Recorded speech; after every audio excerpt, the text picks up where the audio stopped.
Hey, what is up, guys? Welcome to part 2 of my little WWDC 2013 coverage. In today's video, I'm going to be talking about OS X Mavericks and some brief details on the new next generation Mac Pro.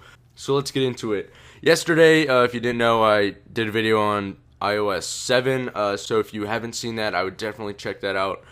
People are liking the video. So anyway, let's get into it. As you already know, the next Mac OS is called Mavericks. During the keynote, they tripped us up a little bit by fooling us into thinking it had been called Sea Lion, but that was quickly ended. So basically, Mavericks is going to bring all new apps, improved battery life, some things like advanced technologies, and some brand new features that they're introducing are Finder tabs. Basically what Finder tabs is that all your Finder tabs are all open in separate windows. Basically what it does, it combines them all together so all your crap is not all clustered in one gigantic place, which is going to be really helpful. And also it goes full screen as well, which is going to be a great feature. Next, you can tag files, so basically it makes finding your files, organizing them extremely easy by tagging them. Pretty self-explanatory. Next, it has multiple display support. Furthermore, they have updated Safari. They have a new homepage.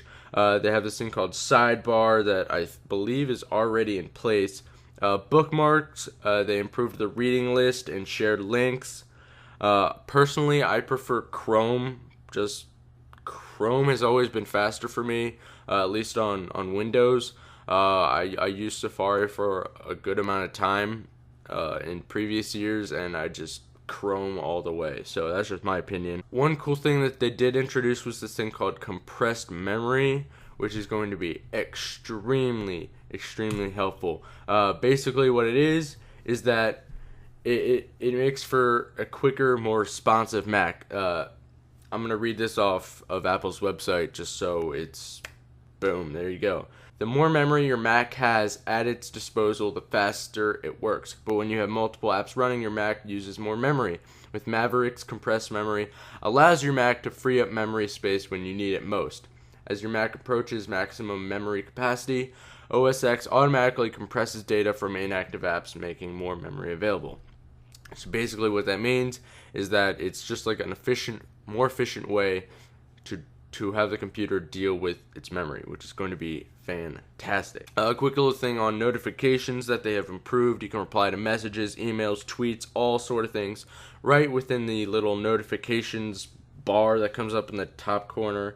They have this thing called iCloud Keychain, which remembers passwords, credit card numbers, Wi-Fi networks, all this sort of thing. It's kind of similar to what Chrome has, where it just remembers all your crap, so you don't have to put it in 6,000 times over. Next, they have improved their calendar, which has some pretty neat features. Another cool surprise is that they're bringing iBooks to the Mac, which is going to be good for people that don't like reading books in their hand. All you have to do is look at your computer and boom, you're reading a book. And finally, for OS X Mavericks, they are bringing the Maps app, so basically whatever the iPhone did with the maps, it's now on Mac, but they've improved the flyover 3D capabilities, which makes it look a lot better, and especially viewing it on, a bigger screen definitely has its impact. Real quick, let's go on to the MacBook Airs real quick. Basically, they are being upgraded to the 4th gen Intel Haswell processors, so Intel's new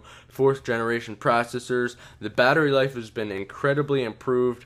For the 11-inch MacBook Air, it's 9 hours. For the 13-inch model, it's 12 hours, so basically all-day battery life, which is awesome. They have made their flash memory faster, and it supports 802.11 AC Wi-Fi, which is nice.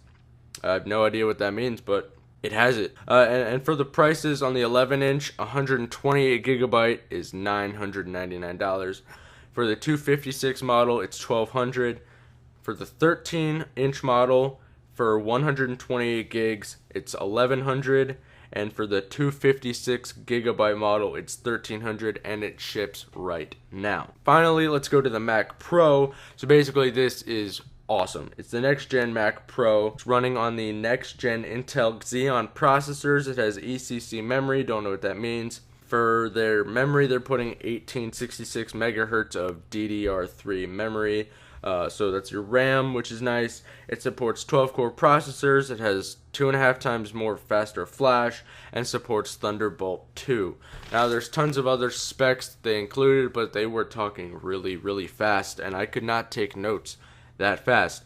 But furthermore, it comes standard with dual graphic GPUs, which is actually really nice because more graphics power, the better your graphics are going to be. And it supports 4K displays and up to 3 of those, which is, if you actually have the money to buy 3 4K displays, then you're going to be freaking packing some power. And finally, it's extremely small. Like, I'm talking about, like, it's 10 inches tall. It's super duper small.